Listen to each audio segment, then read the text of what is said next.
is going on? I know on the days of June can be some tough fishing. Because even I get it. I get to where I can't catch anything sometimes. But what I do have learned over the years is that when that happens, I downsize and I change my technique a little bit.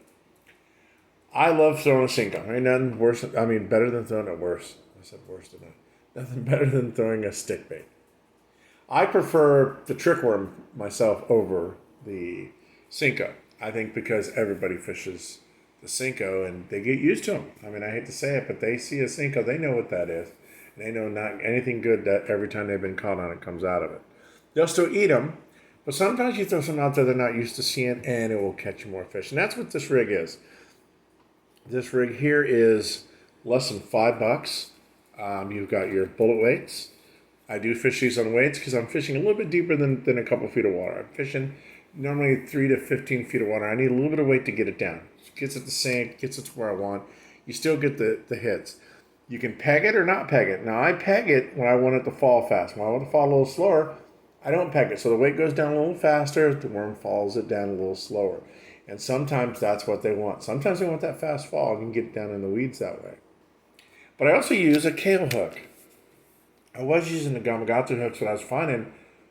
I'd get hookups, but then they were coming off. It was like they were falling off. So I switched over to a kale hook here a couple of years back. And it's been the best Wacky rig hook I've used. It really does. I have very few fish come off this hook. Now this is a small version. This is my Finesse version of it. So it is a small hook. It's only a size 6. Get 10 to a pack. They work great. I have it rigged up on this rod here. If you look, there's a setup there. It's already ready to go. The worms I'm using are the cream worm. The only reason I'm using the cream worm is because it does look different. It's a 4-inch worm. It's a smaller profile, and it looks natural. And they're dirt cheap. They're $1 a pack. So you get 3 worms for $1.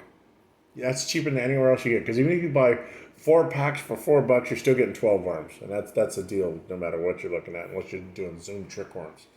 But it's a good worm for a 4-inch worm. The hooks are 10 to a pack, and they're $2, I want to believe.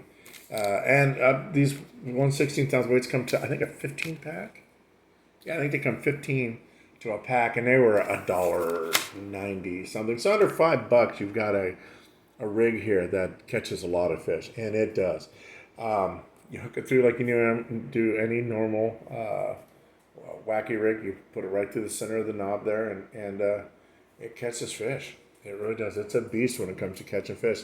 This time of a year, when either A, there's a lot of pressure, B, the fish aren't wanting to bite a lot, you throw this out here and this will get you bit.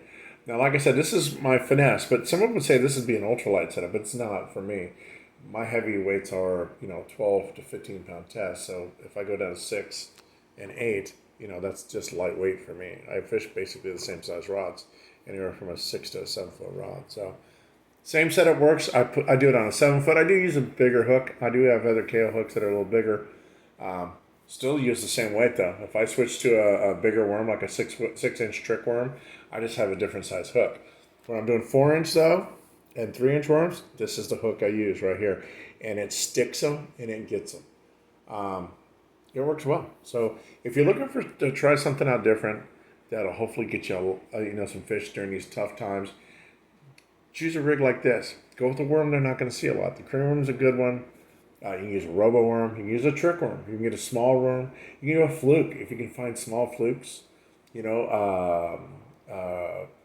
French fry worm, a 4-inch French fry works really great. A 4-inch Cinco works great. Just something to give them something different to look at. It really does make a huge difference. And lots of times I will throw this out there and they will just inhale it right from the get-go. So there you go. $5. You've got a setup that works during the heat of the summer when the fish are not really biting hard and the people are fishing really hard. You may be having to share the shoreline. Like I fish from shore, so I don't have a boat.